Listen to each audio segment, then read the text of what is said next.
Okay. I don't know why that happened.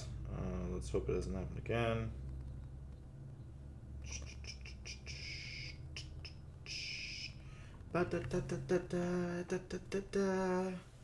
Alright. Okay.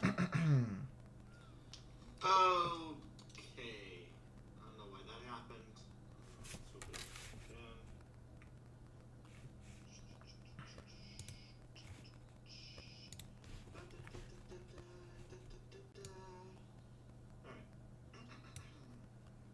Let's try that.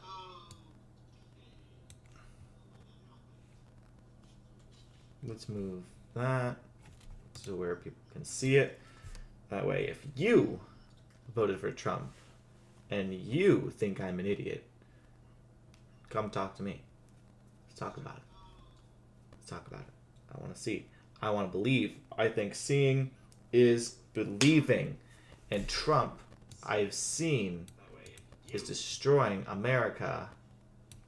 And I want to fight with you about it. Because clearly, there's a lot of folks out there who think that he's helping us. And I genuinely couldn't imagine lacking that type of lacking any cognitive abilities in that sense. So, all right, all right, we're in a good spot now. How are you judging when they've done enough? Well, how funny is that, right? Like, if I seize less, you know, does that mean, like, the stuff they haven't seized hasn't gone through? Other news to report, Donald Trump's administration is planning to revoke the temporary legal status for the 240,000 Ukrainians who fled the conflict with Russia. Wow, that can't be real. This guy is something else. So, first, he promised a lot of legal migrants that they would not be touched by his immigration policies, that he wasn't going to kick him out of the country. A bunch of legal Venezuelans in fucking Florida, and people with temporary protected status. And then he started fucking revoking it left and right. Boom, boom, boom. Oh, we just needed you for your vote. We didn't actually care about you. I know we said that you'd be able to stay, but guess what? We're removing your temporary protected status. We're removing your temporary citizenship. You gotta go. And then now, apparently, from what this is saying, whether or not this is true, this is saying, oh yeah, also Ukrainian refugees, sorry about it. You gotta go. And that's some fucking devious shit, man, if you ask me. That's devious as fuck. Your Trump official and 3 Diabolical. The matter said, told Reuters. This means that the Ukrainians would be deported back to Ukraine, and then Musk's Doge terminated the lease at the Obama Presidential Library site. And we are also learning this morning that there's a draft of a Trump executive order that will abolish the entire Department of Education. The Secretary of Education, Linda McMahon, would be directed to take all necessary steps to facilitate the full closure of the Department of Education. That's all that's happening this morning. We will keep you posted with more here on the MeidasTouch Network. Hit subscribe. Imagine saying the words to facilitate the closing of the education system and saying, well, that's all we've got this morning. It's like, wow. Wow. Come on, Trump. Come on, Trump. You really, I really don't think you could be doing a worse job. Does this guy shoot different parts of the Cybertruck, or does he just shoot the panel? Alright. Poznaj Copilot, rewolucyjne narzędzie zasilane przez AI wewnątrz Bittrex24, które robi niesamowite rzeczy. Kiedy uruchomiona kampania przyciągnie klientów, którzy zadzwonią w celu złożenia zamówienia, Copilot pomoże w transkrypcji rozmowy telefonicznej, utworzeniu krótkiego podsumowania, a nawet automatycznie wypełni odpowiednie pola w karcie. Okay, please stop. Really bulletproof. That is the question that we are here to answer today. We have a brand new Cybertruck door here, ready to Wow. go. It's not brand new. It is a little scuffed. Bought it used off of eBay, but it is going to get the job done. It's still got the same materials, and it's going to tell us all that we need to know about the durability of Elon's finest. It looks great. Not Elon's finest. I just wish that it was like a whole truck. Start pitching in. Love the little hand sticking out the top there. Long time. It's That's like gross. impossible to find Cybertruck parts. Whew. I've been scouring the internet for months now. We were finally able to. Well, if you want to find parts of a swastika in our inner city, I don't think these guys get off to the city very often, though, if we're being honest. And they just had a Cybertruck door that must have been part of an accident or something. I wonder. See, even this guy knows. Ooh. This is Frederick. I needed a soundboard so that I could play the, what is that song, the little, wild song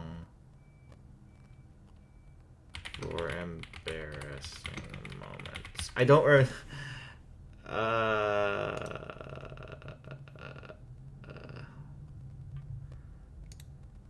No, come on. What's the... Wait a second, I have an idea. ChatGPT, watch. ChatGPT knows. ChatGPT knows everything. Yeah, I don't want to be recording. Nah, stay lagged out. Okay. Hey, how's it going? Oh, Looking forward to gross. working together. Please stop. Oh, come on. I want to talk to it. Okay. Ah, shit. Is there like a Shazam?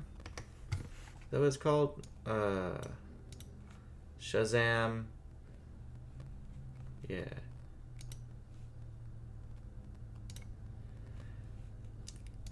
What song is this? Ba-da-da-da-da-da-da-da-da. Ba-da-da-da-da-da-da-da. Okay, that didn't work at all. Shit, man. Yeah, for my browser.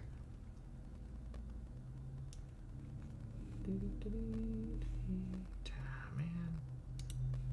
What's the freaking song?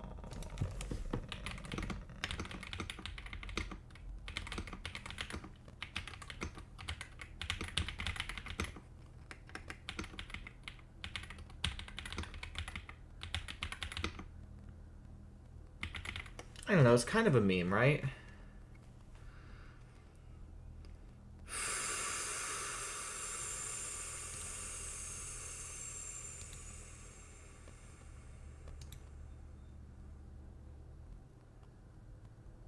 Jesus Christ. Okay, that's kind of a little closer. It's not Numa Numa.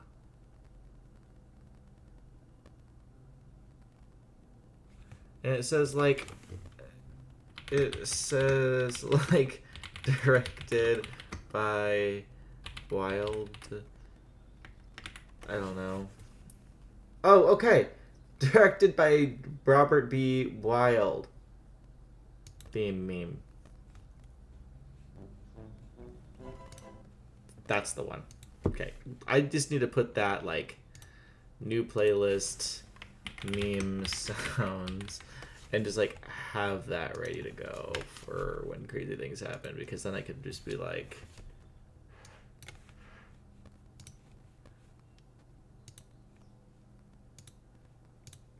Used parts on eBay and they just had a Cybertruck door that must have been part of an accident or something. Okay. You'd never catch me dead driving one of these city boy mobiles.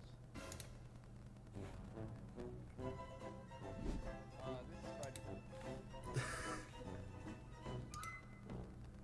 is Frederick.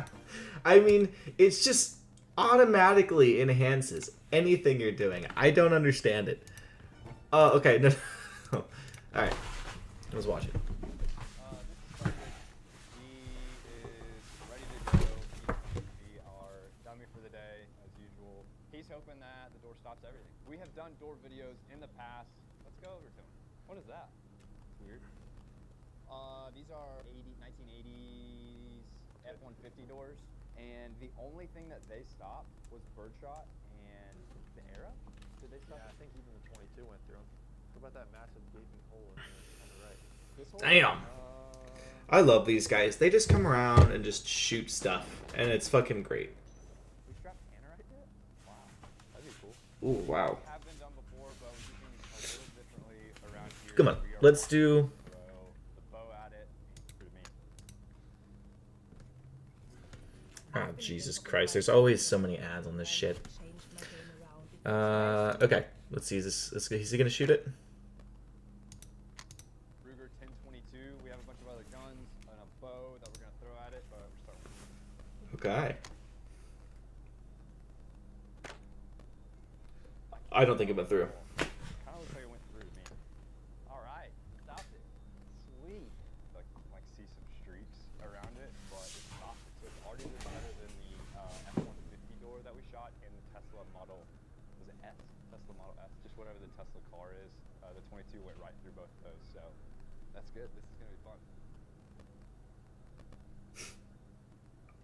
Stop. This guy's too much. All right, moving up to our Glock 19, shooting around a 9mm hollow point. Shoot a hollow point because that's realistically what most people. Sorry, I got really caught up in this. All right, let's go back to the homepage.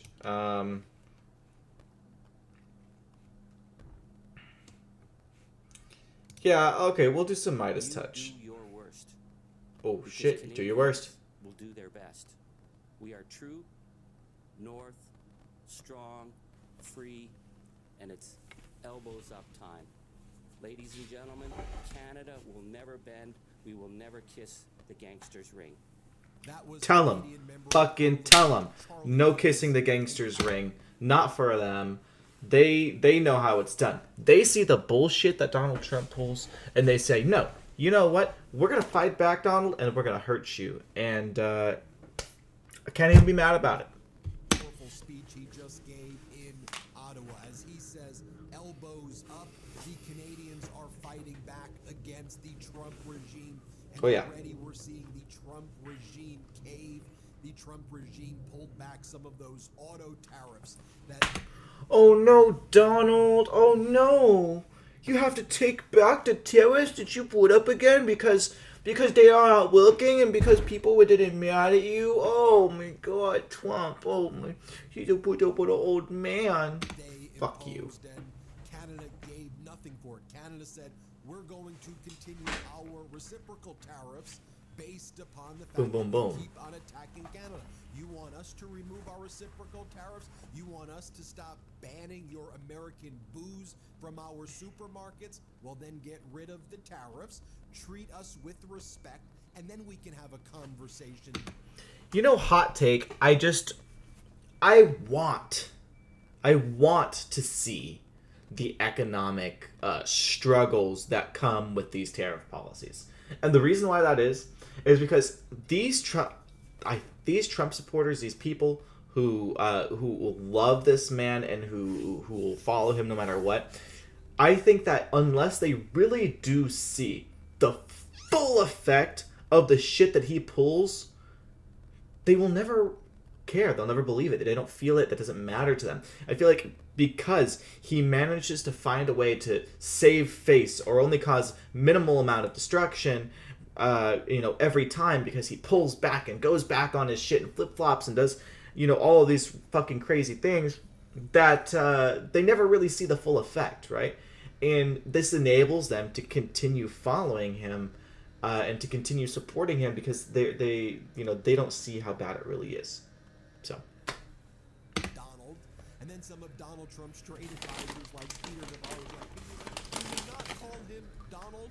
Let me show you another part of this Believe. incredible speech by Canadian Member of Parliament Charlie Angus in Ottawa. Here he says, look, maybe there's a deal that Donald Trump wants to make. Maybe he doesn't. Who cares? Donald Trump doesn't know what the hell he's doing, and he keeps attacking us, and he's not going to go away until we stand up, go elbows up, go over the boards, and knock down this bully. Here, play this clip. Canada to talk about where we stand with the latest threats from Donald Trump. Once again, he's huffing and puffing and threatening to blow our nation away. And like last time, as soon as Canada stands up and shows that we are not afraid, suddenly the MAGA crews start backpedaling and maybe there's going to be a deal in the works. Maybe they're going to have something figured out. Maybe, maybe not. Charlie Angus does not mince words. I hear there's a movement in Canada. Drab Charlie Angus, but he's been an incredible unifying voice throughout Canada, and it's been an honor to become such close friends with him here at the Midas Touch Network. We got the Maple Mighty, or the Midas Maple, whichever you prefer, standing strong. Over here, we have, next up, Member of Parliament Charlie Angus talks about how the century of America's leadership is now over because of Donald Trump. Here, watch this. But I want to compare what's happening in Canada to the dumpster fire USA. Because what we've seen in just 60 days is that Donald Trump has burned up the great American century. Now, if I can, let me share with you the whole speech. It's only about 7 minutes long by Charlie Angus in Ottawa. I think it's incredibly powerful. One of the best speeches I've heard recently. You're going to want to watch every single word. So first watch this, and then when we come back, I want to show you the Trump regime squealing. Watch Charlie Angus. Okay, so Good shut the morning. fuck up. Oh my god. Bonjour. I need to Charlie figure Angus out where the here on the toll. unceded territory of the Algonquin Nation, Parliament Hill, Canada, to talk about where we stand with the latest threats from Donald Trump. Once again, he's huffing and puffing and threatening to blow our nation away. And like last time, as soon as Canada stands up and shows that There it we're is. not afraid, suddenly the MAGA crew start backpedaling, and maybe there's going to be a deal in the works. Maybe they're going to have something figured out.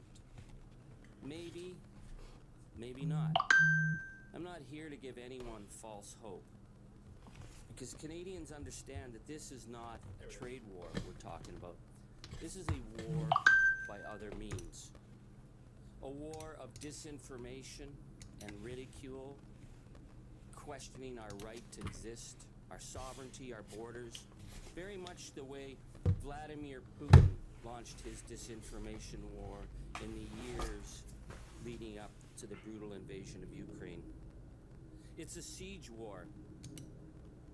Yeah, and it's really unfortunate that Republicans are sitting around calling Zelensky a dictator and, kind of really sucking up to Putin. I know that might sound like it's, like going overboard a little bit or being overdramatic, but in reality it's not. Our policy plans are now mirroring that of Russia, and we just sided with Russia and North Korea in the UN, and are pulling out of different parts of our NATO membership and are not following through on our foreign obligations. And it puts the world in a weird spot, because the reason why the United States was the superpower that it was, and I say was because right now we are steeply declining, is because of our foreign policy, because we helped other countries, because we maintained the order, because we founded NATO.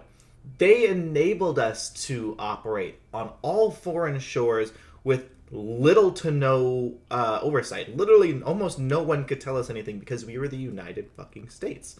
And now we're sitting here and, we're siding with Russia and, getting all of our allies and friends, to really turn their backs on us, really afraid of us or upset with us. While we cozy up to dictators around the world. I mean, I believe it was Venezuela where there's a dictator there. I don't know his name. I don't remember his name. Let's see. I don't know how to spell this shit. Let's see if I'm right. Is it a Venezuelan dictator?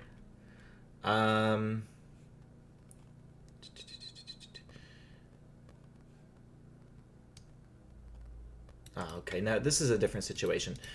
There's another country out there somewhere where basically their candidate won in a democratic election, and the previous administration refused to leave office, so they ended up basically becoming a dictator of that country.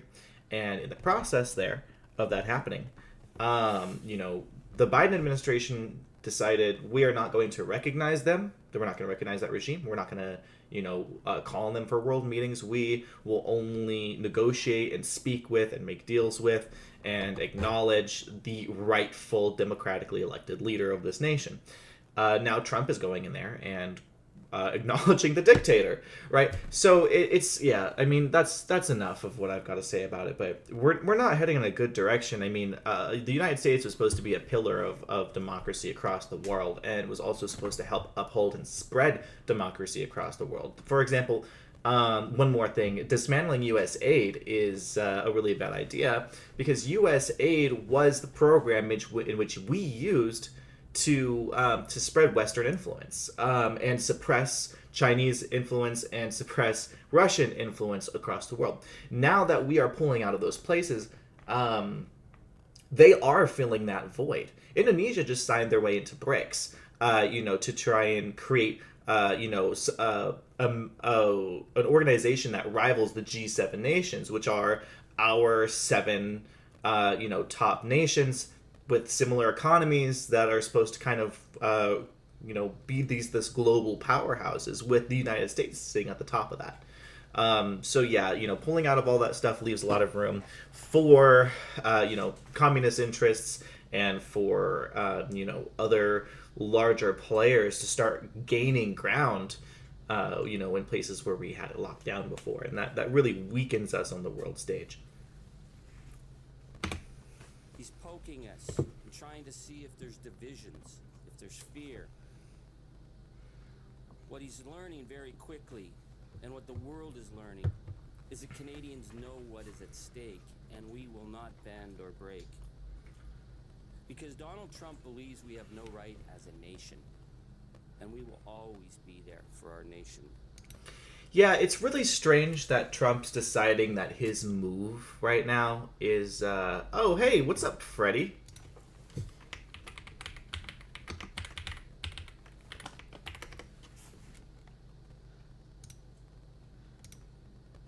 Oh. Sorry, I'm not good at this. This is my first time ever on a stream, so still trying to figure out a lot of stuff. It is difficult. You can totally be a mod, though.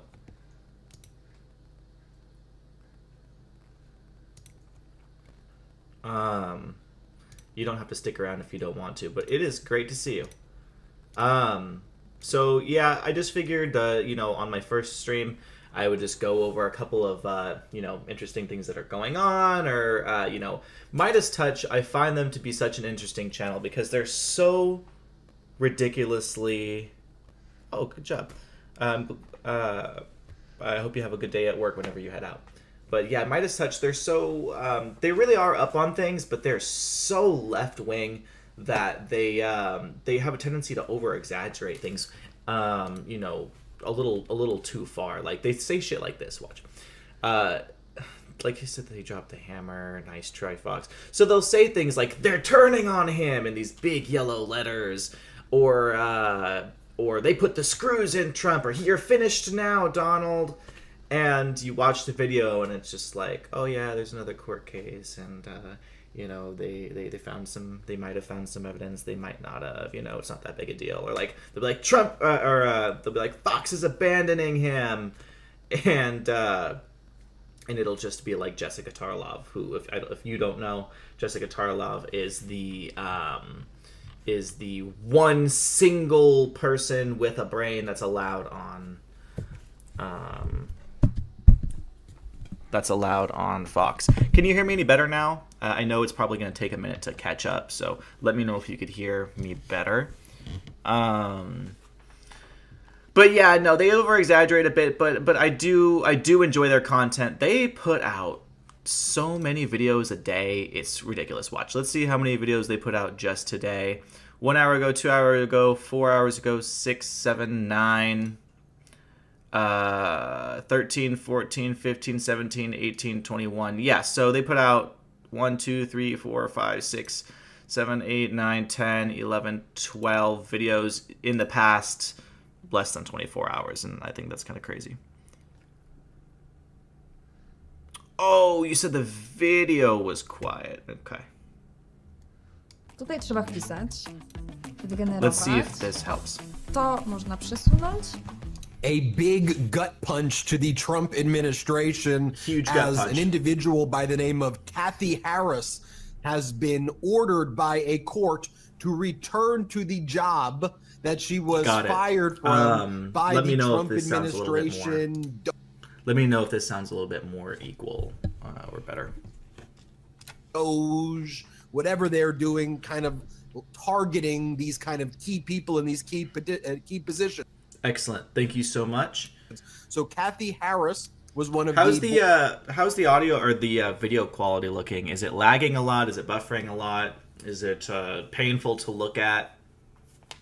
Because I spent a long time trying to get it like decent, and before it was very blurry. I gotta blur this background because I'm telling you, I live in a dumpster heap. I might as well be like Oscar the Grouch or something. But realistically, I am a fucking. I do have a profile picture of a bug, so I think that probably is fitting. board members of the Merit Systems Protection Board. And obviously, Donald Trump doesn't want people to have merit systems protections. So the people who are protecting people in the federal government from these firings, Kathy Harris, was fired the same way Trump fired the head of the Office of Special Counsel, who investigates unlawful firings within the executive branch as well. But here this federal judge says not only was the firing of Kathy Harris unlawful and improper, the judge says the remedy here is that she should go back to work. Now, we've never really had, he ordered her to be rehired by an executive branch. So this is another thing that's been going on. I know he's talking about a specific court case here. Well, no, the government workers, right. A lot of the government workers, and I don't know how many, but I'm pretty sure it's thousands of government workers that were fired due to, all the layoffs and all the Doge cuts and shit like that, or whatever has actually gone through with the, with them firing all these federal employees. They've all been hired. A bunch of them have been hired back, and they're like begging them to come back to work. And let's see. Here, I'll let the video play. That wants her gone. Now, it's for people who are saying, well, that makes sense. Well, look, some of the remedies for this would normally be financial remedies, damages. It's not like someone like Kathy Harris would be without a remedy. But because this is such a unique situation with the Trump corruption, we're kind of in new territory here. I mean, there's some precedent, I guess, to deal with this, Harry, but we're in unusual circumstances where it feels like more than just monetary relief is needed. I mean, so what happens? Trump could just break all of the laws and the only remedy is money, but the person's life and dignity is stripped away and their position stripped away, and then they have to wait 2 or 3 years. So the Huffington Post, which I'm not too sure or the Huff Post, I'm sorry. I'm not sure how credible they are, but they're saying that more than 5,000 people are getting their jobs back or are being rehired. And that's just in, I think they said agriculture. Yeah, the Department of Agriculture. Let's see, decision to restore jobs with 6 federal employees. I saw another one that was like 86 from another program on another site.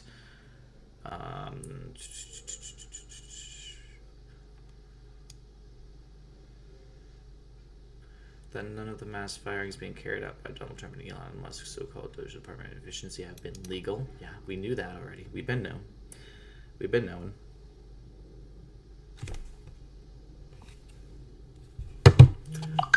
Thanks a lot, Freddie. It's cool to see you in here and whatnot. I hope you have a good day at work. And I'll probably see you around sometime soon. I'm going to keep pretending like there are people here, even though there aren't. So they're at least temporarily restoring these jobs through April 18th is what it says. Of course, a spokesperson did not want to respond to a request for comment. So yeah, I mean, Trump and Musk illegally fired hella people, and a lot of them are getting their jobs back. They're winning court cases, and it's a silly little situation that we find ourselves in, isn't it?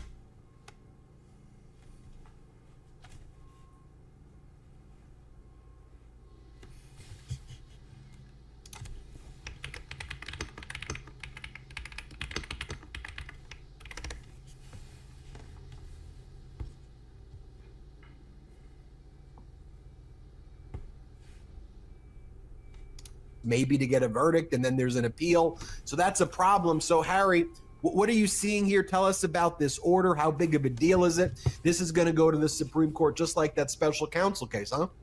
I think it is, Ben, and in the same kind of issue. So district court did what a district court should do, applied the current law. And without getting too nerdy on your listeners, there's a really important case from 1935 where the Supreme Court, I'll give the name because we're going to be hearing about it, Humphrey's Executor, where the Supreme Court said, you know what, it's okay if you have multiple heads of a agency like Griffin was for the Merit Systems Protection Board, like the NLRB, then you don't have to permit the president to remove them for any reason at all. But there are cases that have happened since that case where they distinguished the case but didn't overrule it. And what it's going to come down to is the amount of power exercised by the board and what sort of power it is. So on the one hand, a pretty decisive victory, especially the remedy piece, which I'll come right back to. On the other hand, from the start, this has been something that's going to be going up. The Supreme Court's already drawn one line in the Consumer Protection Finance Bureau case. Yeah, it's interesting because a lot of people on the left and a lot of people who don't like Trump were really worried that Trump was going to be able to do whatever he wanted because he's got the House, he's got the House of Representatives, he's got the Senate, and he's got a Supreme Court supermajority, right? And because of that Supreme Court supermajority, he had gotten immunity for all actions that he took while he was president, and he also was able to use that for the overturning of like Roe v. Wade and shit. So, with that being said, the fact that even somehow with a supermajority in the Supreme Court, he's being ruled against for the things that he's doing is pretty remarkable. I mean, it really shows that the lengths that he's going to do illegal shit are too far even for the people that he directly appointed to do shady shit for him. I mean, if I'm interpreting that wrong, let me know. And the question is, on what side of the line will this case fall? Same for Hampton Dellinger, an individual, but one who doesn't exercise prosecutorial power so much. That's going to be the fight that we are going to have. Now, on remedy, I mean, you're right. Either way, it's just funky, right? She goes back to the place that doesn't want her and sits in that chair, and how does it work?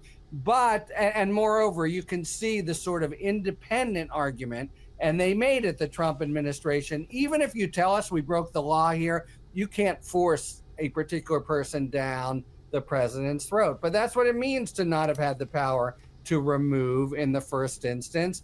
And so half of this, it's like a 35-page opinion, pretty scholarly opinion by Judge Contreras, is about the remedy. And you'll see the administration challenge both aspects of it. And you'll see that happen if there's not a decisive decision in the Court of Appeals. Right. You're going to... Let's see. Adam Mockler on Fox News. That's an interesting one. Let's see. Let's refresh real quick.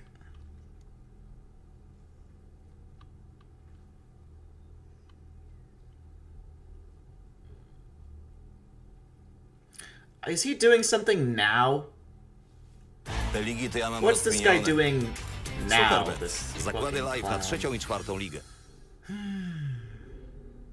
9%, according to a CBS poll, approved of I love this guy. Who are you with? My name's Nick Gilbertson with Breitbart News. I see. I really like Breitbart. Breitbart was one of the first news organizations to just absolutely slam their hams for Trump. I don't remember who owned Breitbart before. Who owns Breitbart News? Come on. Andrew Breitbart. Steve Bannon. Steve Bannon owned Breitbart. I don't know if he still does, but if you don't know who Steve Bannon is, Steve Bannon,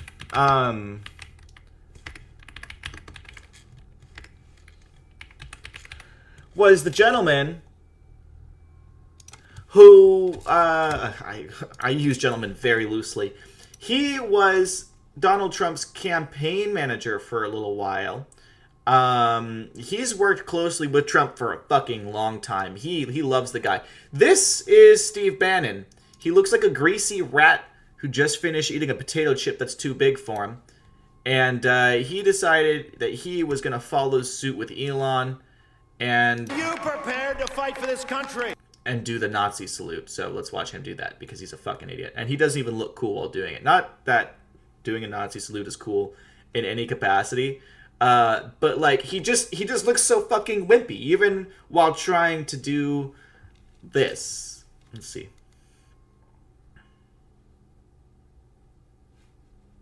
Way that they win as we retreat, and we're not going to retreat. We're not going to surrender. We're not going to quit. Fight, fight, fight. Yeah. I wish this whatever that wasn't in the way of my video here. But this guy says, fight, fight, fight, and then just puts his arm up God bless you. and does it without, you know, like no commitment even, really. Yeah. And it's like, so this is the guy that he's talking about. This is the guy that Trump's like, oh, you guys think I have a good approval rating? I like you so much. Who are you from? That's who they're talking to. Who he's talking to. Thank you very much, Mr. Sir, regarding the executive order... The answer is just, Nick, just to, and I know your name very well. Good job, you do. Thank you. Yeah, the answer is I thought it was very embarrassing for the Democrats what happened the other night. And that's not said for any other reason other than it's obvious. Listen, I hate Trump. But yeah, he's right. It was embarrassing for the Democrats what happened the other night. If anybody missed what happened the other night, let me pull that up on a separate tab. Just a little bit of what he's talking about here. In his address to Congress the other night, and no, it was not the State of the Union, which is bad. The State of the Union is that we are not doing well. Anyways, the address to Congress that he did, it was pretty embarrassing for Democrats, man. I mean, we have all these people, right? So we have this entire house. It goes around. It looks smaller from this shot than it is. This side is all the Republicans, and this side is all the Democrats. And every time that Trump says anything, all of these people get up and fucking and like kind of look over at the Democrats and like, yeah, right? See, look, they're already starting. They're spewing so much bullshit that they needed 3 assholes out on the stage. They've got Mr. Makeup over here, and I'm pretty sure it's Marco Rubio who looks like he just fucked Mr. Potato Head. Okay, so look at, yeah, this whole half, everyone's standing up and clapping. These are all the Democrats. They're just sitting there. And look at, they're all like dancing. They're happy. Look at her. She's like talking to them. I don't know. Multiple times throughout this like this hour and a half, 40-minute situation that happened here, I have just noticed them doing, you know, like it's almost like they're spectators at a football game. And you know, the Democrats, they thought they were so cool because they held up here. Let me see if I could find them.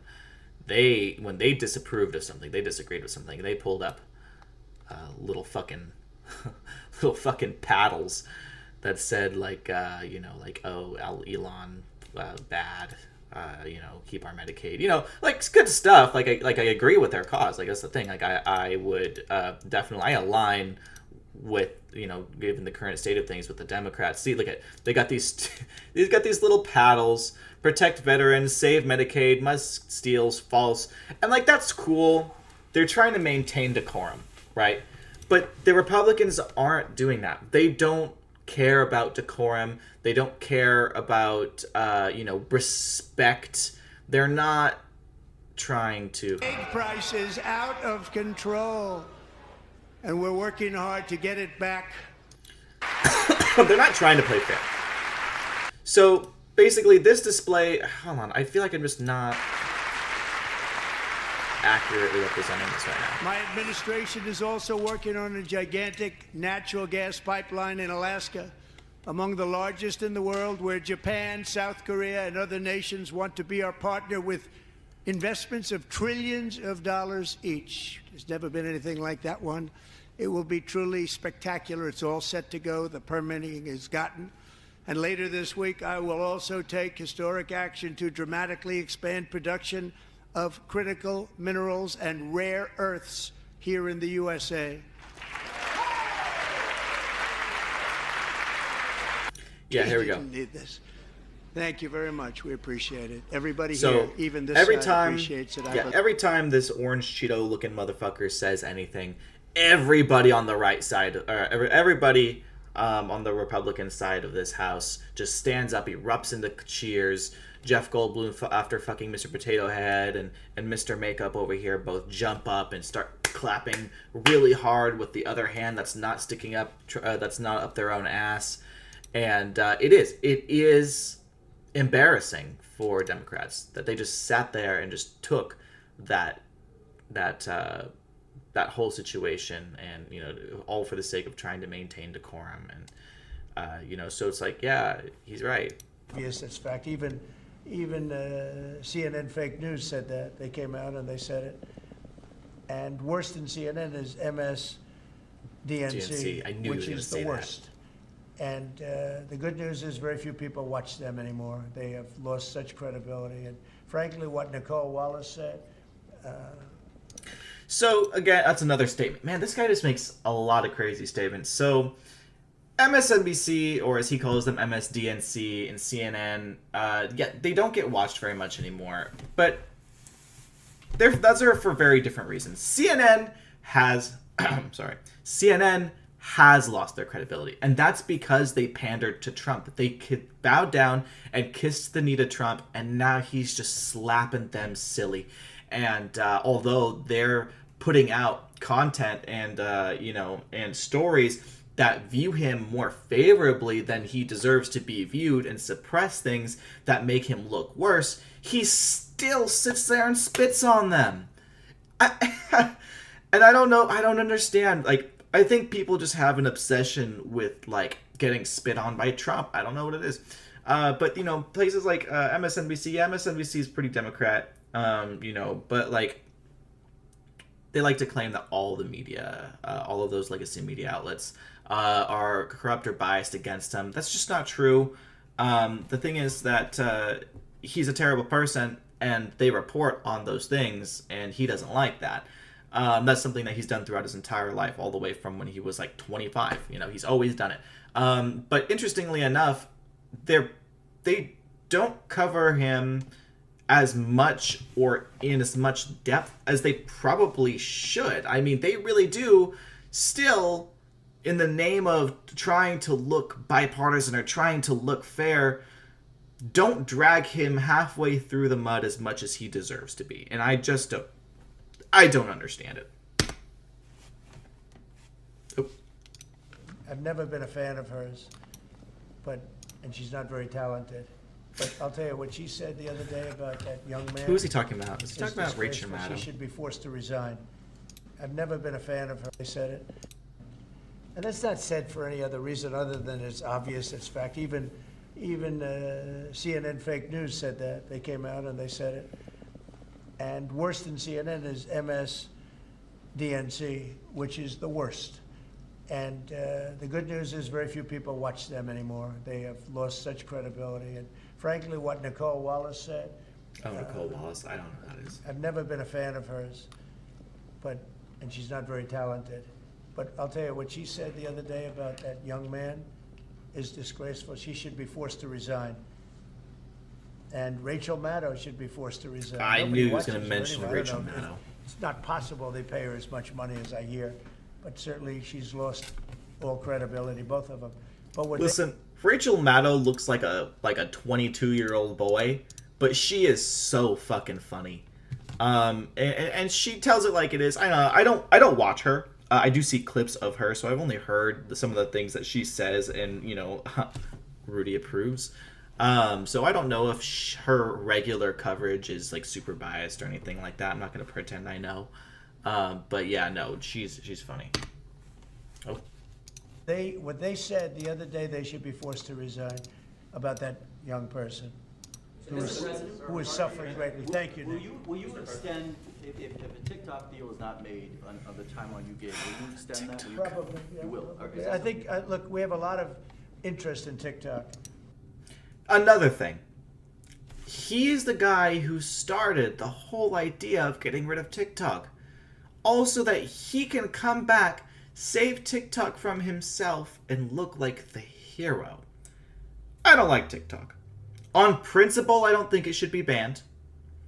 But personally, I wouldn't be upset if it was.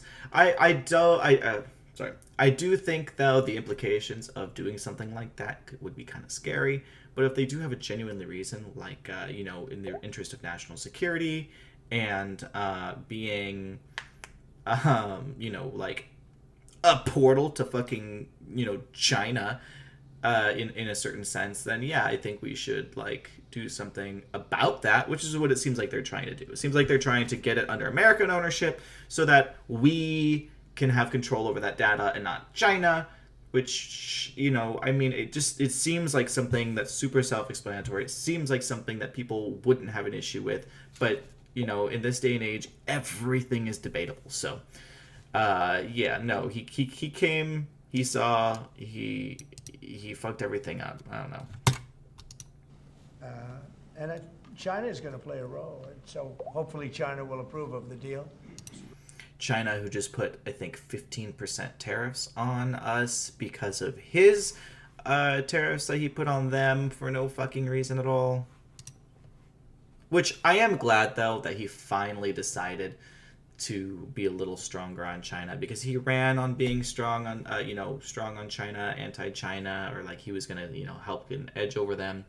But at the end of the day, all he really did, he only put, I think, 10% tariffs on them and put 25% on people that were allies. So it was like he was going easy on them, and I hate to see that. So it's good to see him at least follow through on that. But they're going to play a role. But we have a lot of interest in TikTok. How long will you extend it, and how close are you to a Well, deal? we'll see. But if I need, right now we have at least another month, so we don't need an extension. But if I needed an extension, I'd probably get it extended. Yeah, Mr. President. President, regarding the executive order, there was talk that you might sign one winding down the education department. Which department? The education department. Are you having second thoughts on that one? No. I want to bring the schools. I want to bring the schools back to the states. And I've said it 100 times. We're ranked at the bottom of the list, and yet we spend more. We're ranked number 1 for cost per student. We're ranked at the bottom of the list in education, and we're ranked at the bottom of the list for education, he says, as he's doing everything in his power to further remove funding from education and further diminish the effectiveness and the quality of our education. And I think it's really gross that he could even say something like that with a straight face, considering he doesn't want us to be educated. He wants us to be stupid, because all the fucking... I'm not saying that all stupid people vote for Trump, but I am saying that all people who vote for Trump are stupid. I know if I bring it back to Iowa, Indiana, Idaho, all these great states, I think I could say 40 states. I want to bring it back. 10 states won't be perfect. 5 states will be probably not so good. But they will be every bit as good as Norway and Denmark and Sweden and all of the states that are rated at the top. if you tell me about Indiana and some of these great states that run really well, Iowa, you tell me about those states, and if they run their own education, they're going to do a lot better than somebody sitting in Washington, D.C. that couldn't care less about the pupils out in the Midwest. When do you think that might be signed then? When would you sign that order? Well, I want to just do it. I mean, we're starting the process. We're trying to get the schools back into the states. Let the states run the schools. And I'll tell you, you'll see something, it's gonna blow your mind. It'll be run so well. The school system, and I also believe in school choice, but that will take care of itself. A follow-up to that, Mr. President, if the education department were eliminated, how would you see sort of what department, what agency would handle student loans and the other types of federal That would be grants brought that the in, education yeah, that would be brought into either Treasury or Small Business Administration or Commerce. And we've actually had that discussion today. I don't think the education should be handling the loans. That's not their business. I think it'll be brought into small business, maybe. Kelly What's this really ask liked we're it talking and about really would now? like to do it.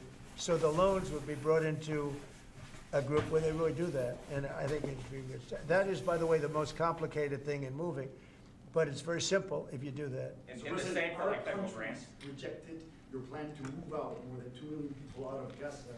What's your reaction to that and to Egypt's plan and to this meeting that happened? Out of Gaza? Yeah. I think that Gaza's a mess, and I think that Gaza could be good. I think it's got to be run properly, but right now Gaza is an absolute mess, and it has been for many, many years and decades. Yeah, Peter, did you have one more? I did, yeah. They have these 2 Starliner. Hey, Arian A, how's it going, man? Oh, they left him alone. Biden left him up there. And what do you know about that? I know everything about it. I said, we have 2 astronauts that are stuck in space. So that's another point, man. Another just blatantly untrue political thing that he says. He's saying that that Biden left these astronauts stranded in space for political reasons. They interviewed these guys. Here, let me see if I could pull up the interview if that's something you're interested in.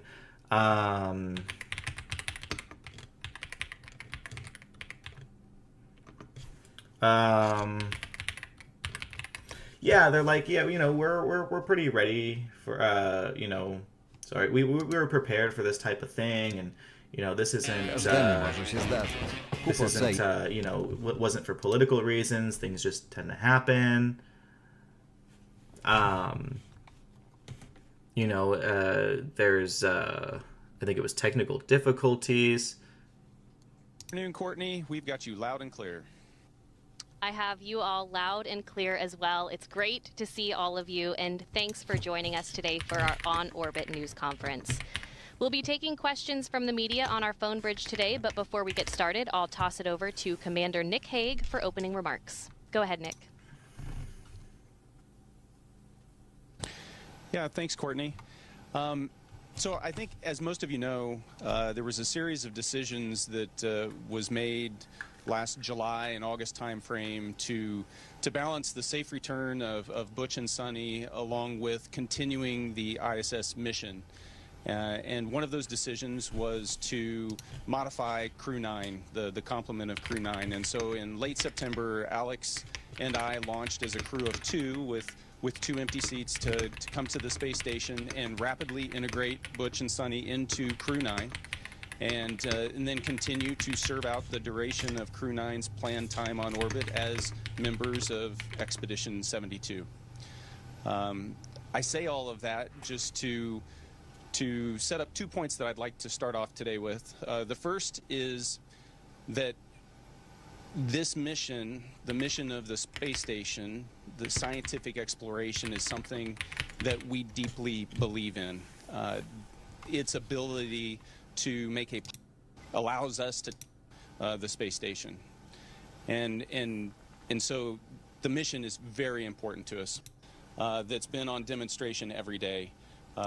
Have taken everything that's been thrown at them, and the way that they have responded to that has been an example. But it's not just Butch and Sonny. I think that you know, the occurrences over the past year have actually impacted almost all of the members of the U.S. Astronaut Corps and this. It just makes me proud to be part. It's a privilege to Crew 10, and we are about. And that handover will mark the continuation of a legacy that's been going to answer your questions. Thank you, Nick. We'll go ahead and jump right into questions from our media. Just a reminder to press *1 when you are ready to ask your question. Look at her hair, dude. That's crazy. Our first question comes from Marcia Dunn with the Associated Press. Hi, I'm hoping you can hear me. For Butch and Sunny, what's it like to wake up one day in space and find yourself in the center of a political story? I'm referring to the comments a month ago made by President Trump and Elon Musk regarding your return. This guy wants to answer. He grabbed that shit so quick. He's like, oh, I know what to say.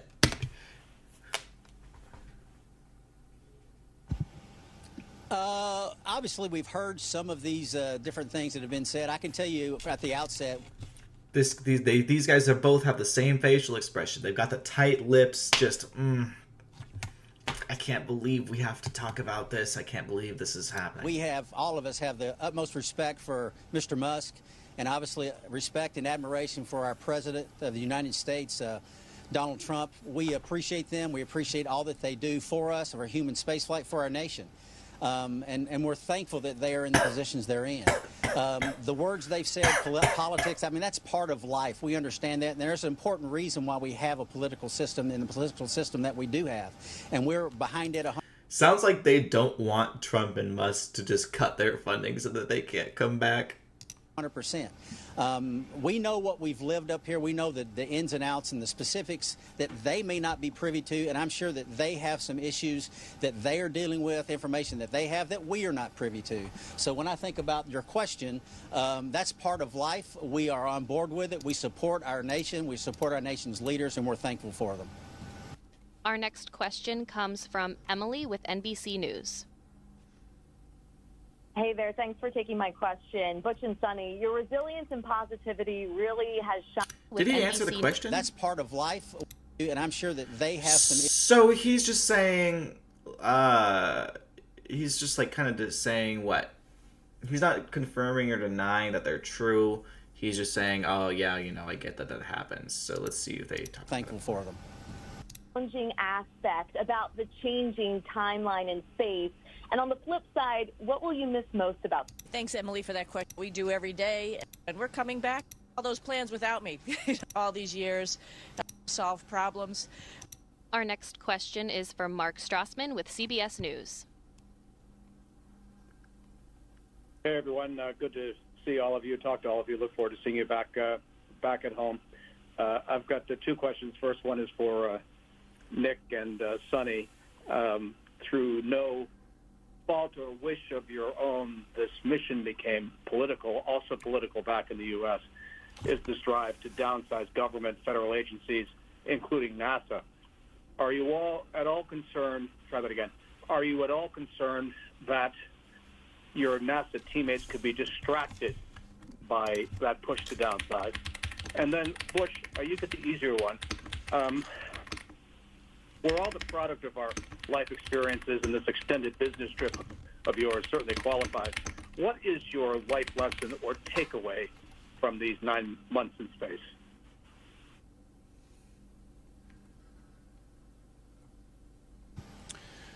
So, Mark, I guess I'm going to start with the hard question as you defined it. You know, up here we're a little bit insulated from a lot of what's going on down on the ground, but one thing we're not insulated from is how the operational team is functioning. And so on a daily basis, on a minute by minute basis, we're in contact with the ground. That team is supporting us, and it's not just in Houston, it's the entire NASA and international apparatus that's supporting us. And that support from the first day that I showed up here to today has been unwavering.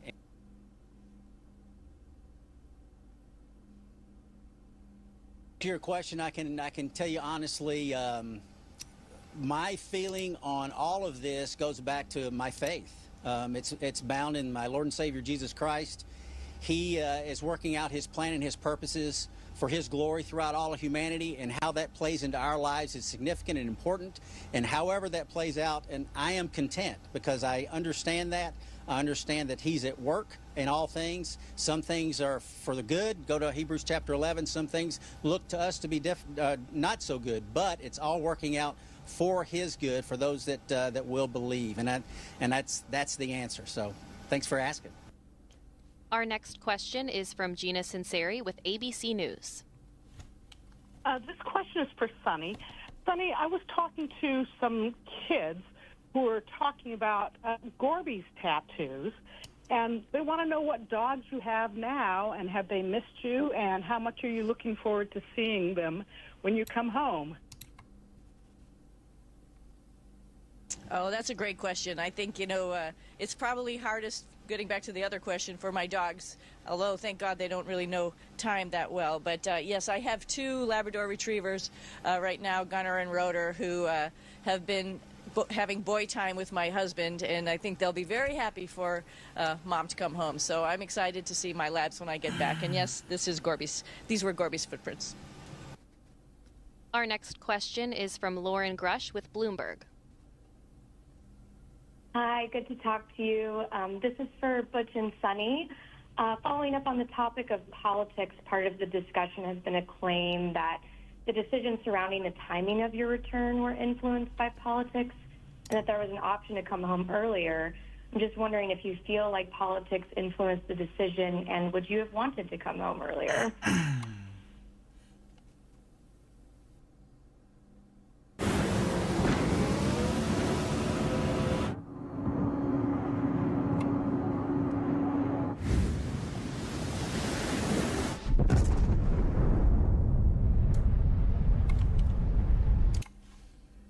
So I went on my own deep dive From there. my standpoint, politics is not playing into this at all. From our standpoint, I think that they would agree. We came up prepared to stay long, even though we planned to stay short. That's what we do in human spaceflight. That's what your nation's human spaceflight program is all about, planning for unknown, unexpected contingencies. And we did that. And that's why we flowed, as Nick said, right into Crew 9, into Expedition 72, as we did. And it was somewhat of a seamless transition because we had planned ahead for it and we were prepared. If I can add, when I launched in late September, our planned return date. Okay. I've asked Elon, I said, do me a favor, can you get him out? He said, yes, he is preparing to go up, I think, in 2 weeks.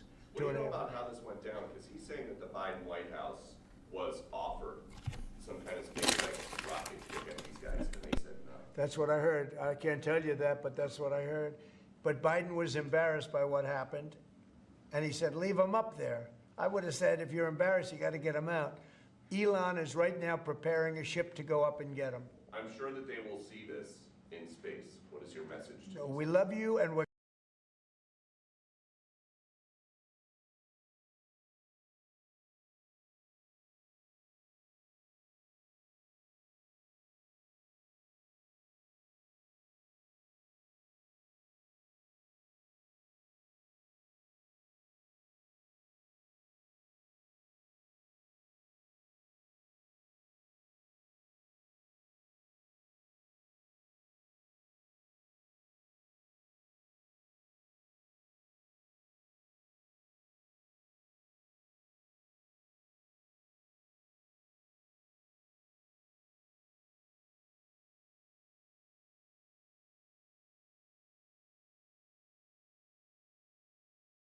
coming up to get you, and you shouldn't have been up there so long.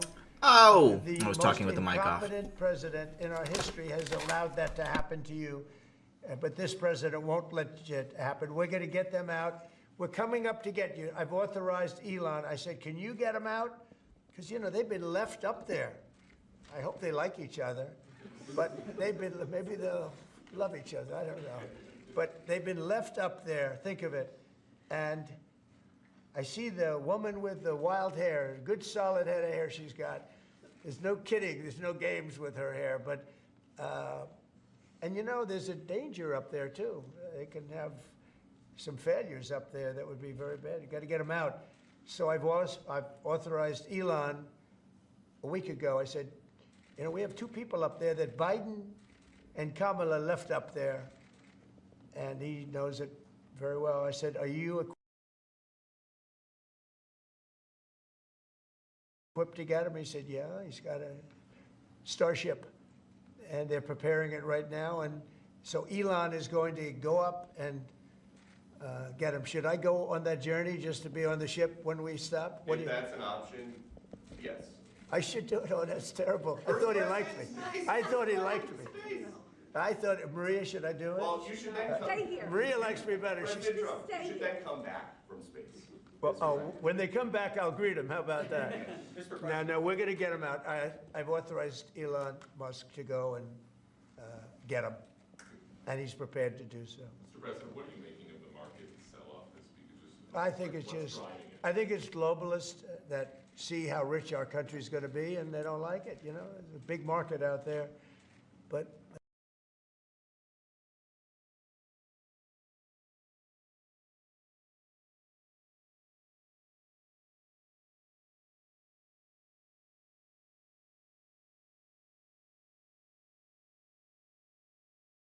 Again, they've been ripping off this country for years, and now, and they're going to do great.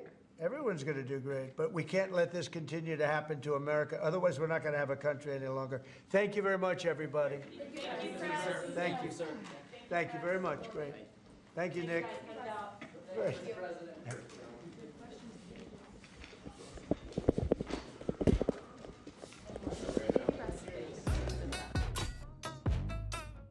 Po prostu żyć się chce. Then he gets out of the hospital and he talks about don't worry, it's all going to be over soon. Come on. Having a good relationship Trump, with leaders of other countries is a good thing. We have a lot of questions.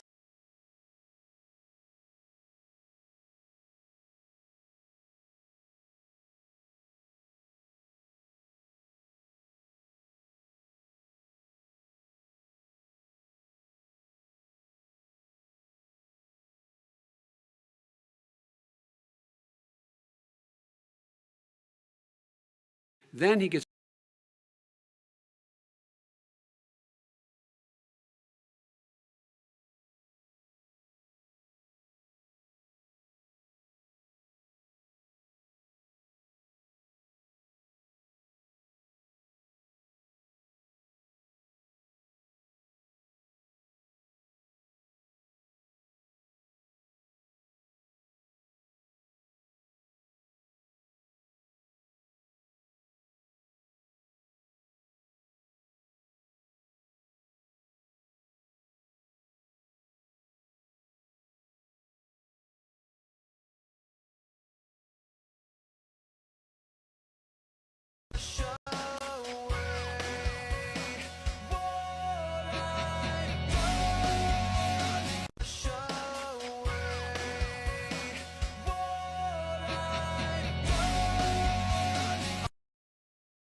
Has Donald Trump finally slipped Elon Musk's leash?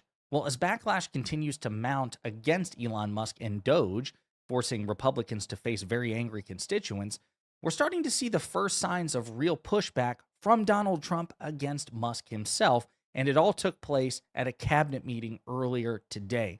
But before we unpack all that, if you end up liking this video and you want to support the channel, please be sure to hit the like, subscribe, and alert bells before you go. All right, friends, as we've discussed on this channel, it is an increasingly common perception that Musk is the co-president of Donald Trump or shadow president pulling Trump's strings. We've also seen some signs over the past several months that Trump is uncomfortable with the perception, right? While also trying to manage it because he knows that Musk is useful. And Musk, of course, being much smarter than Trump, also recognizes the utility of having influence over the sitting president. So it's very much a symbiotic relationship between two people who are otherwise parasites. But what's interesting is we're finally starting to see some pushback from Trump himself, where previously there's really been none. Politico reports on this. Trump to cabinet. Musk has no authority to fire workers. Trump convened his secretaries with Musk to clarify power. Trump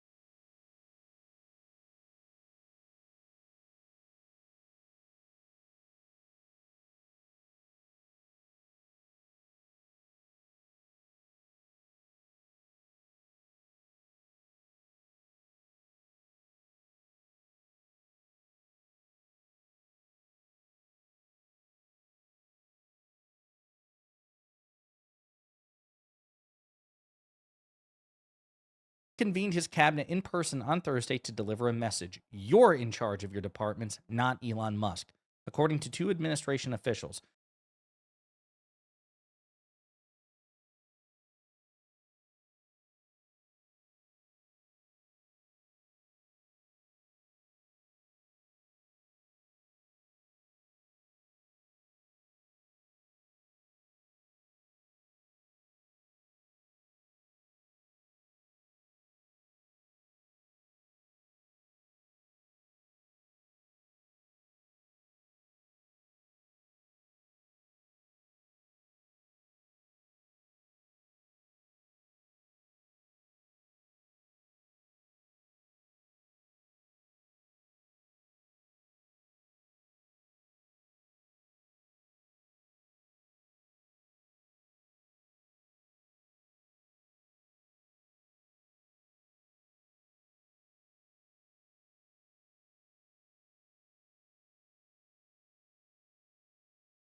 Trump told top members of his administration Musk was empowered to make recommendations to the departments, but to not issue unilateral decisions on staffing and policy. This is success with SEMrush. It's getting new customers online while spending less and improving your website and your content. It's finding money-making keywords that competitors have missed. Musk was also in the room. The meeting followed a series of mass firings and threats to government workers from the billionaire Tesla founder, who helms the Department of Government Efficiency, that created broad uncertainty across the federal government and its workforce. Doge's actions have faced ferocious resistance in court and criticism from Democratic lawmakers and some Republicans. Trump's message represents the first significant move to narrow Musk's mandate. According to Trump's new guidance, Doge and its staff should play an advisory role, but cabinet secretaries should make the final decisions on personnel, policy, and the pacing of implementation.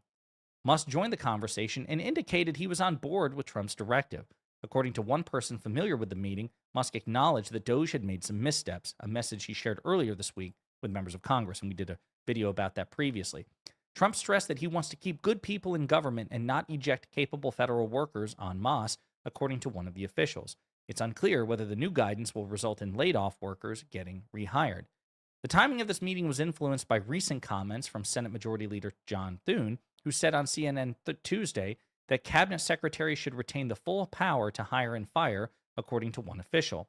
The official said Trump has been flooded with similar concerns from other lawmakers and cabinet secretaries. So again, the backlash is working. I want you to follow this before we go to the rest of the article. We have seen consistent viral backlash in person at these town hall events against Republican lawmakers, such that Republican congressional leadership has urged their Republican lawmakers to stop having in-person town halls so they don't get the viral public backlash. Basically, they're ducking and running. But the pressure that's already been applied has forced these Republican lawmakers and even the cabinet secretaries who want to feel some power. I'm sure they don't want to totally capitulate to an unelected MAGA billionaire, right? Kash Patel, FBI director, doesn't want to roll over for Elon Musk because he's cultishly devoted to Trump, not Musk. So all of this pressure has trickled upwards, right? There's no guarantee, but it is possible to pressure Republicans to back off if they fear you, the voter, and the political consequences of your vote more than they do Elon Musk's unlimited money, okay? Such that Trump himself has been flooded with concerns. Think about it.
Trump's admonition to agency heads could impact mounting legal scrutiny facing Doge. Judges have increasingly expressed frustration and bewilderment that the Trump administration's inability to explain who is in charge of the bureaucracy culling effort and whether Musk himself is playing any role in ordering up the steep cuts to programs and jobs. Complicating the matter further, Trump declared during his address to Congress Tuesday that Musk is indeed the, quote, head of Doge, a label that immediately reverberated in several of the Musk-focused court cases. Trump's assertion conflicted with the White House's representation in court last month that Musk had no independent authority to make policy decisions. As a matter of fact, many of the people bringing these lawsuits immediately pounced and sent updates, filed new briefs, new updates in their court cases saying, hey, the White House is trying to say that it's actually this Amy Gleason person who's the Doge administrator, but here we have Trump once again indicating that it is Musk, not Amy Gleason, who's in charge of Doge. This is going to create a potential legal nightmare for Trump. Judges will now have to decide whether Trump's after-the-fact characterization of Musk's role resolves the already existing legal challenges to Doge's work. It comes just as some of those lawsuits reach a new fact-finding phase that could produce more clarity on the SpaceX's boss's involvement in running the government. A federal judge last week ordered sworn testimony from some Doge officials and affiliates to more fully understand the group's work. And 2 lawsuits aimed at stopping Musk himself, one in Washington, D.C. and another in Maryland, are reaching crucial milestones as well. Those lawsuits allege that Musk has been exercising an unconstitutional degree of power for a government official who has not been confirmed by the Senate. So, folks, this is a pretty big deal. Now, again, will it last? Who the hell knows? You never know with these two. But I want you to consider. Świetny laptop za mniej niż 300 zł? Brzmi niewiarygodnie, prawda? Ale to nie żart. To super deal zarówno dla ciebie, jak i dla psiaków. Right.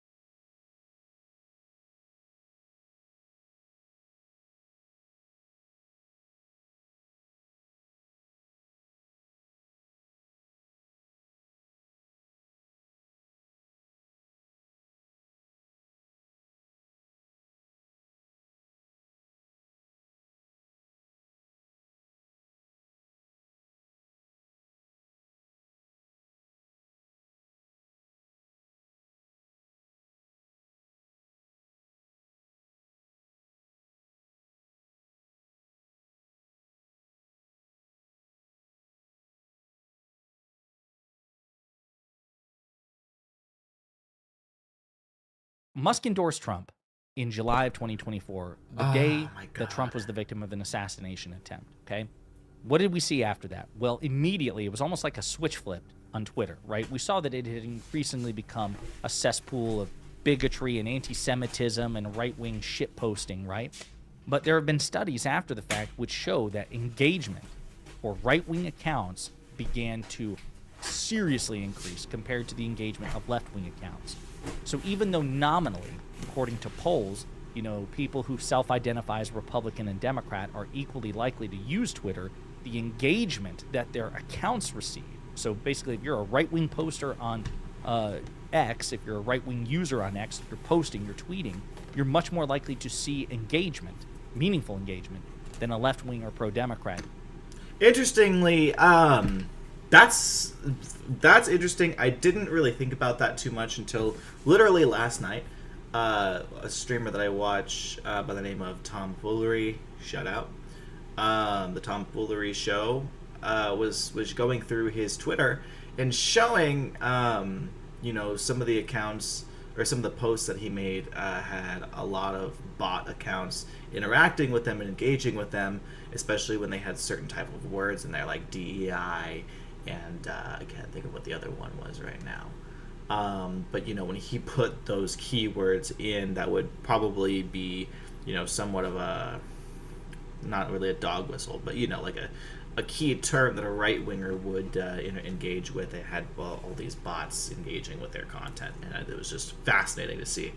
So, yeah, you know, it's very clear that Elon Musk took over Twitter and turned it into a vehicle for the right wing. And how far that's gone, and you know, how much impact it really has had is you know, that's still up for debate, but I would wager that it's pretty hefty. So. User, right? So there is an asymmetry, and it happened virtually overnight. What else did we find out? Well, according to public disclosures, Musk contributed at least $270 to $290 million to get Trump elected. Between $290 million to Trump. I mean, good God. He really did buy himself a country. He bought himself an election. He bought himself a president. He bought himself a country. Congratulations, the United States of America was sold off to the highest bidder for $300 million. Between July and November, a staggering sum of money. What else do we know? Well, Musk was basically omnipresent at Mar-a-Lago during the election and before Trump's inauguration, where, of course, he moved into the White House after President Biden left. He was renting property just a few yards away from Trump's bedroom. He was there. He was bullying his way into meetings to which he was not invited. Famously, Trump met with Jeff Bezos of Amazon, and Musk invited himself. He felt so comfortable to intrude on Donald Trump's meeting. Think about that. Yeah. We also know that there was a continuing resolution last year under President Biden being negotiated by the Republican-led Senate and the the Republican-led House and the Democratic-led Senate. It was happening on Trump's watch. He either approved it or didn't object to it or was too stupid to pay attention to it. But then Elon Musk ran over his skis and began to tweet one after another, dozens and dozens and dozens and dozens of tweets condemning this continuing resolution. It's a temporary stopgap measure to keep the government funded because the government was heading towards a shutdown and nobody wanted it. And so he just unilaterally started to condemn this continuing resolution and demanded that people vote against it. And then Trump, I guess, trying to get ahead of it, ran out and said, oh, yeah, actually, I hate this continuing resolution too. It sucks. And then both Trump and Musk made demands of the Republican lawmakers. Musk's demand was that any sort of stopgap measure continuing resolution needs to include language that makes it easier for people to invest in Chinese efforts. Okay, Musk has a lot of business tied up in China, right? So that would benefit him. Make it easier for people in America to invest in China, okay, and businesses in China. I could be making this up, but I'm also fairly certain that, I remember during the election reading a story about how Elon Musk had violated the Logan Act by contacting and being in contact with Putin multiple times between, I think it was 2020 and 2024. So, just another layer of just weird, shady shit. And here's the thing. Even if you don't believe any particular thing, in its entirety, or maybe, like really give it the benefit of the doubt, like, oh, maybe they were talking about how much they both love puppies, right? It's when it comes to people like Trump and Musk, why does it keep happening, right? All of these different controversies and all of these different things that just continuously happen over and over and over, and people act like, oh, they're just attacking him, they're just attacking everything he does. It's like, okay, but why is he doing this stuff, right?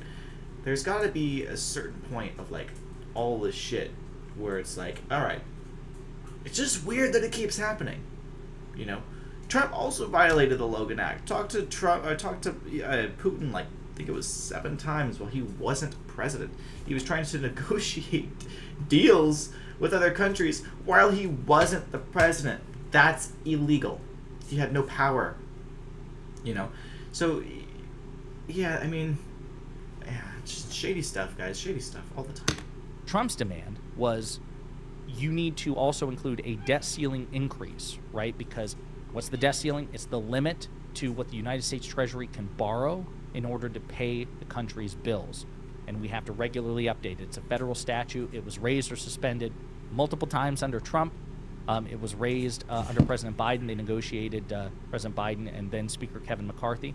It's something that, at least according to federal law, has to be raised or suspended in order for the United States Treasury to borrow more money to pay America's bills. Trump wanted Republicans to get that done before he came into office, basically make Biden do it, so Trump wouldn't have to negotiate with Democrats to get it done. He wanted to save his political capital. Okay, so they made competing demands. Musk made his demands, Trump made his. Republicans ignored Trump and gave Musk what he wanted, at least some of what he wanted, that loosening of restrictions from investiture from America into China. So Trump didn't get what he wanted. Musk did get what he wanted. That was a flex that Musk had. And both of them threatened Republican lawmakers if they didn't comply. But Trump's threats ran hollow, and Musk's threats were heated. We saw afterwards, Elon Musk shit-talked publicly Project Stargate, that, AI private investment, I think it was $500 billion, if I'm not mistaken. Musk shit-talked it because he has beef with Sam Altman, one of the players in that deal. So he publicly attacked Trump in a roundabout way. Trump didn't say anything. We saw the H-1B visa fight, the MAGA civil war, right, between Musk and Steve Bannon, Laura Loomer, and others. And Trump, who has historically criticized H-1B visas, came out and sided with Musk.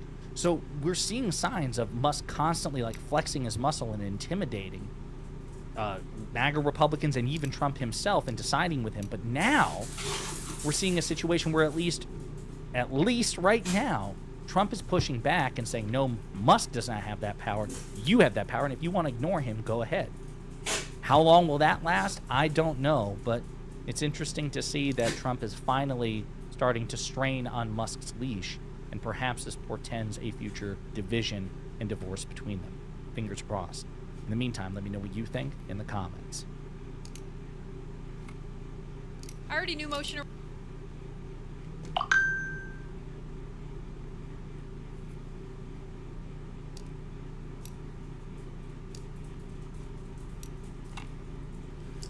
Okay, moving on.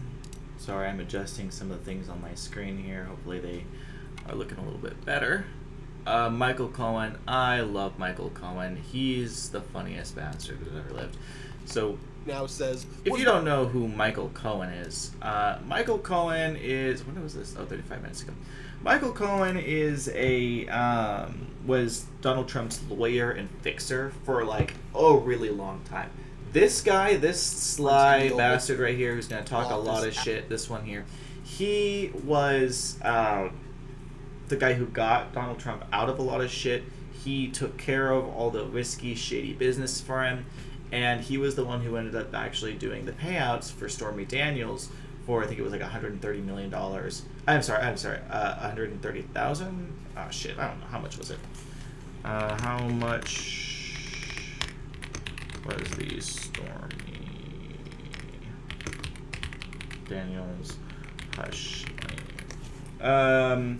Yeah, okay, it was $130,000 of hush money to Stormy Daniels. He's the one who paid that out and falsified all of the documents that made them look like they were going to more legitimate places, switched up the names and stuff.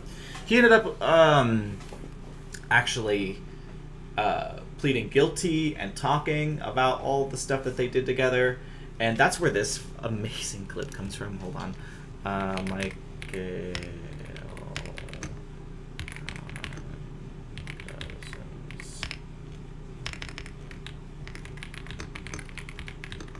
dozens of times. This clip is hilarious. This is from the trial. Oh, come on, I don't want to watch Facebook.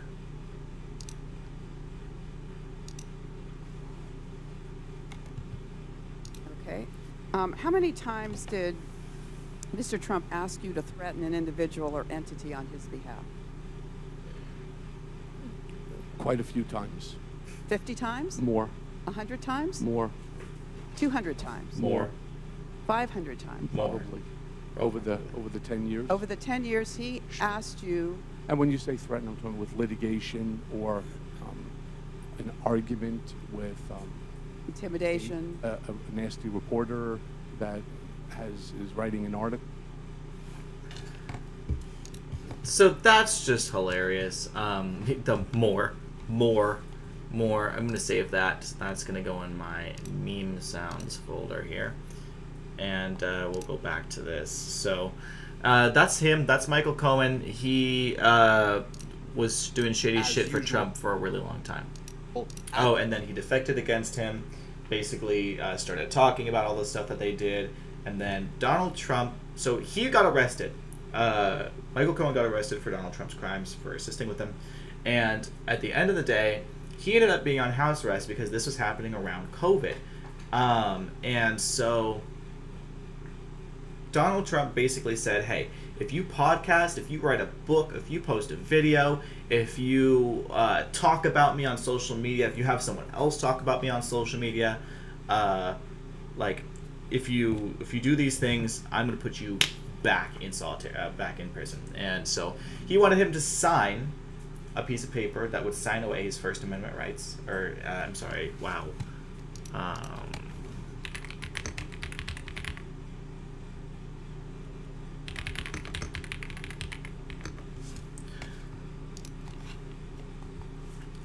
Sorry.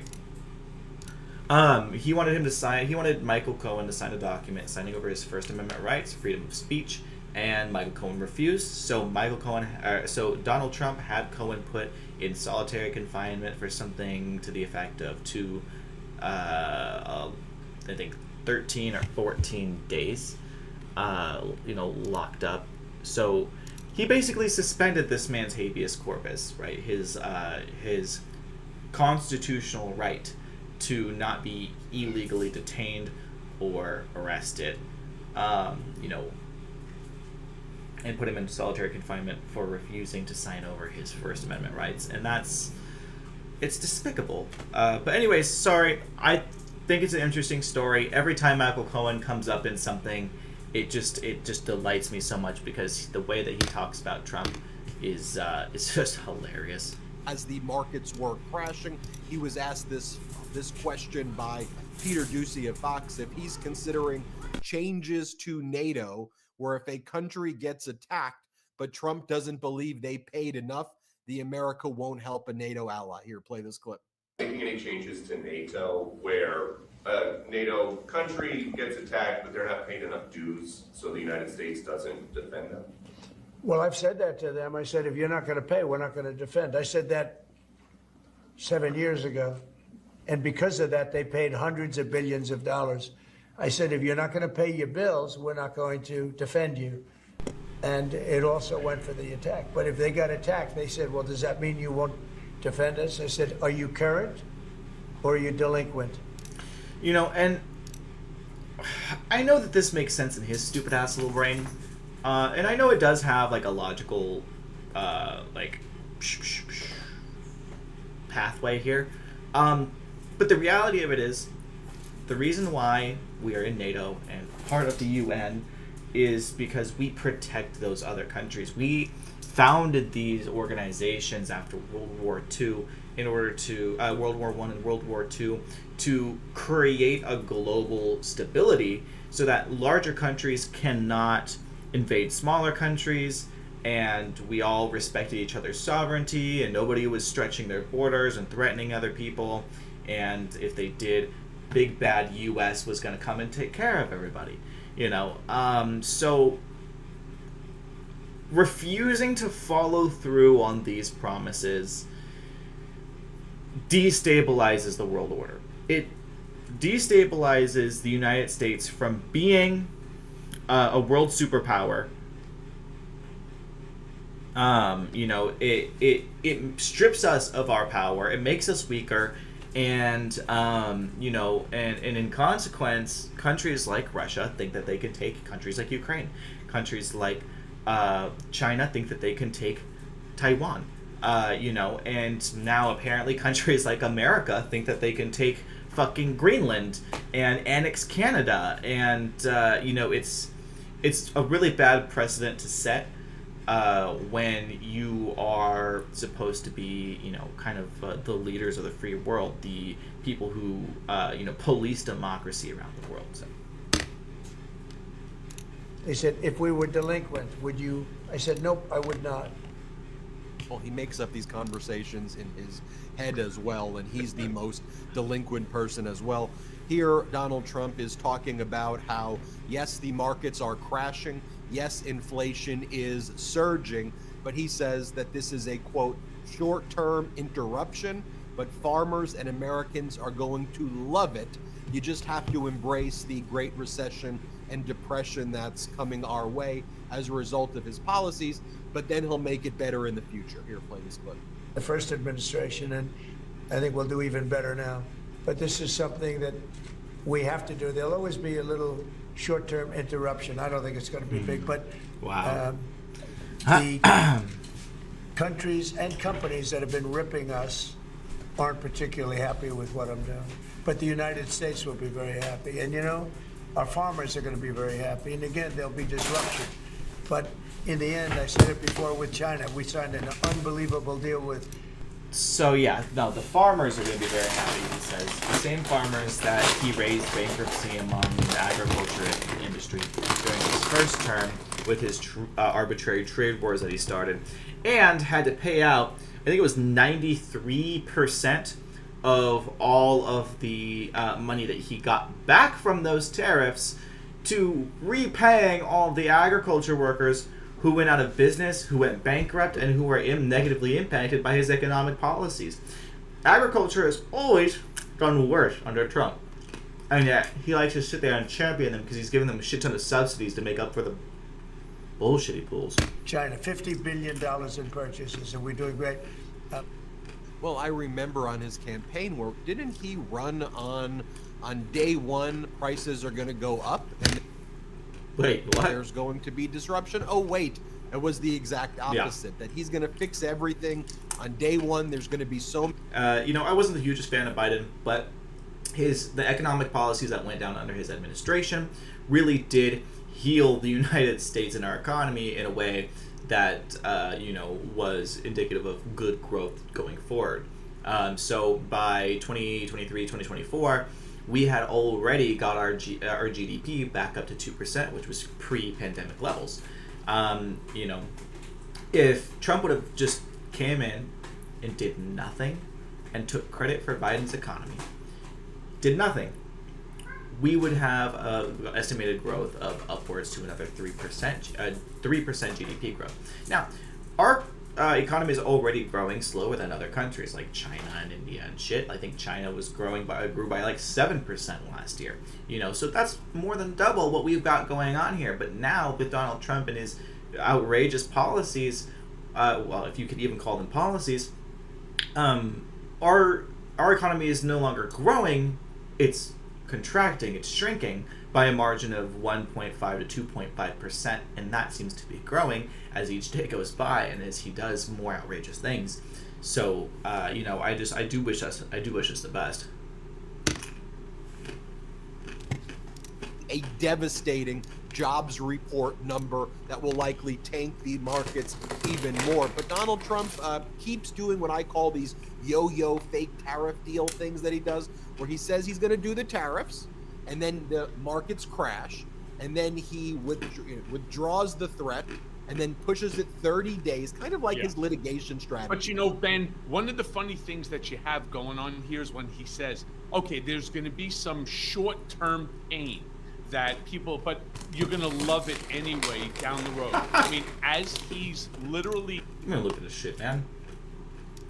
Talking about his tariff plan and so on, the market is yet again tanking. But the question I would like one of these journalists to ask, see, that's why MTN needs to be at some of these things. Could you imagine if I said, excuse me, Mr. President, quick question for you. When you say short term, can you identify? Yeah, he's, Trump has been going on talking about, he went from saying, we're going to lower prices on day one to, there's going to be a little pain. There's going to be a little disturbance. It's gonna hurt a little bit. But now, Fox News, Breitbart, OAN, they're all sitting here saying, now it's patriotic to hurt. It's patriotic for your prices to go up and for everything to get more expensive and for us to fall into a recession because Trump is doing it.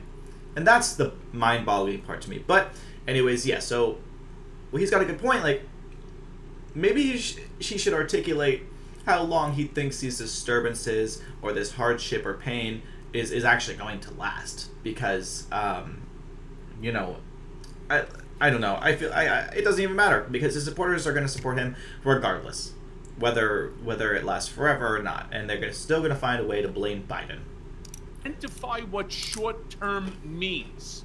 Does it mean a week, a month, a year, or 1,000 years? You see, short term in the scheme of the existence of Earth would be like 1,000 years, right?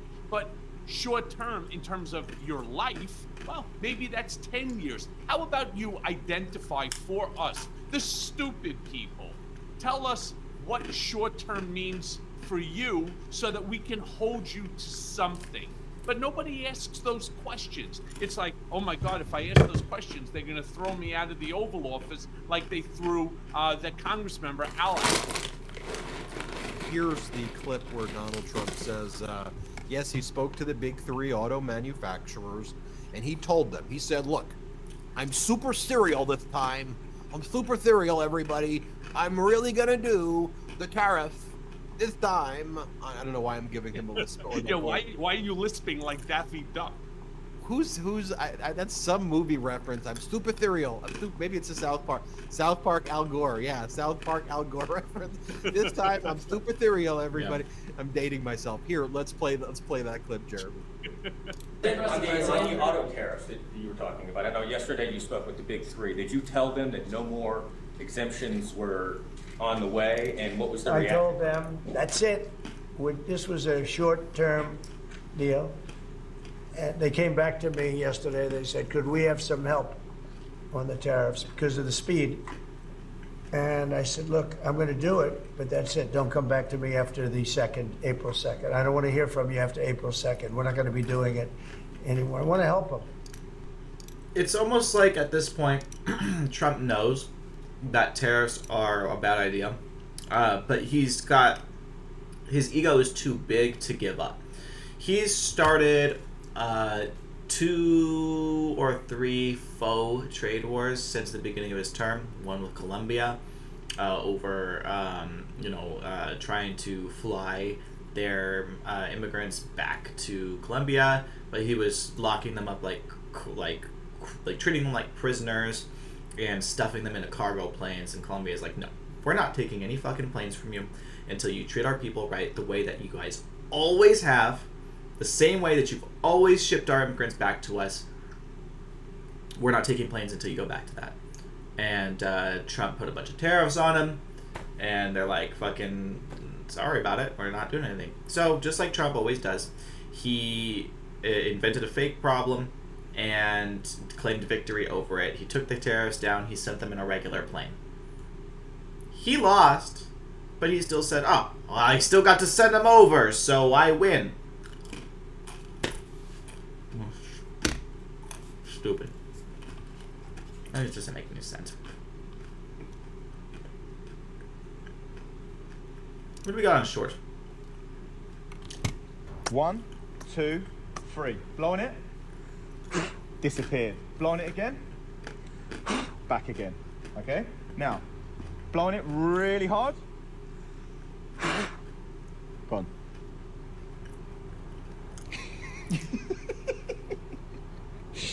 One. The reload to the right. To the right, the distance. Reload to the What right. is that? Shot. Watch this happen. Shot.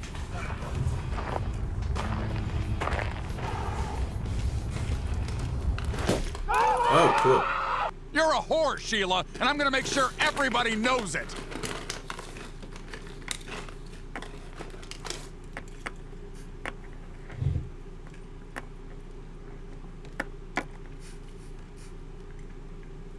$200 air shotgun versus an $800 air shotgun. The $200 shotgun is powered by breaking the barrel and shoots these little 22 cal shot shells. I'd say that's a dead turkey. The expensive air shotgun is filled up by this compressor and can shoot 5 of these 50 caliber shot shells before needing refilled again. That's pretty good. $200 air shotgun versus an $800 I already knew motion array was great, but it just got...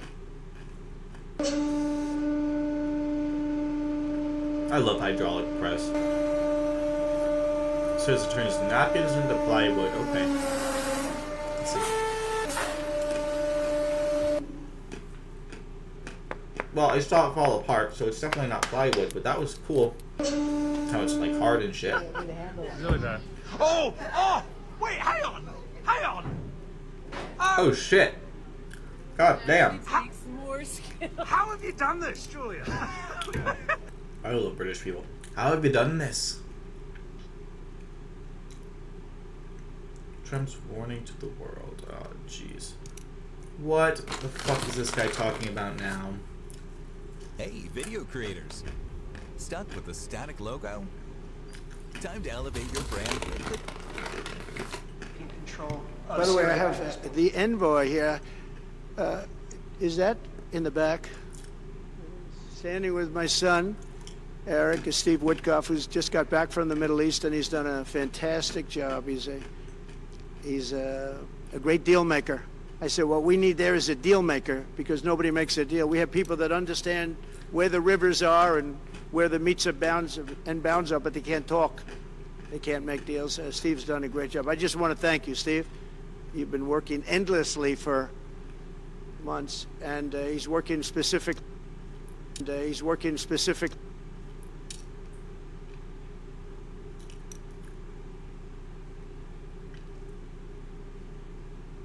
This moment, and we're planning to invest $20 billion, and even more than that if the opportunity, the market allow us. But at the moment, we're planning. What the fuck is happening here? Having this negotiation. I'm going back probably either this evening or tomorrow night. Will be a deal before January 20th, or is that something that's likely to happen? If there's a deal even at all, we've been hearing this now for the better part of. I know. I would say, right. I would say that the president is exasperated. I don't want to talk for him, but look, I don't know anyone who delegates better than President Trump. He gives us a lot of authority to speak on his behalf, and he exhorts us to speak emphatically. And emphatically means you better get it. You better do this, because the alternative. For President Trump to take office? No, I think they heard him loud and clear. Better get done by the inaugural. But when you say all hell will be paid, all hell must be paid if they don't release the hostages. This isn't live. What is this? All hell will break out. If those hostages aren't back, I don't want to hurt your negotiation. If they're not January back by the time I get 12th. So this was before even the inauguration. So these guys are just talking out of their ass some shit that nobody cares about. Okay.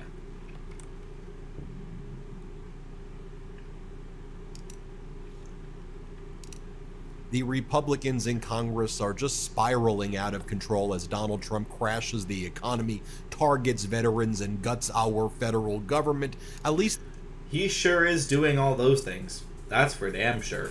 They're saying the quiet part out loud right now, like MAGA Republican Congress member Rich McCormick, who today said that veterans really should just not even be employed. They should lose their job. Here, listen for yourself. Let's play it. Congressman, should DOJ be firing veterans? No. I think there's going to be layoffs in every business and government, and sometimes those people will be veterans. If the job is not necessary, or if there's a requirement, veterans have been laid off since the beginning of hirings. Look at that, guys. We got a Republican that can lie and walk at the same motherfucking time.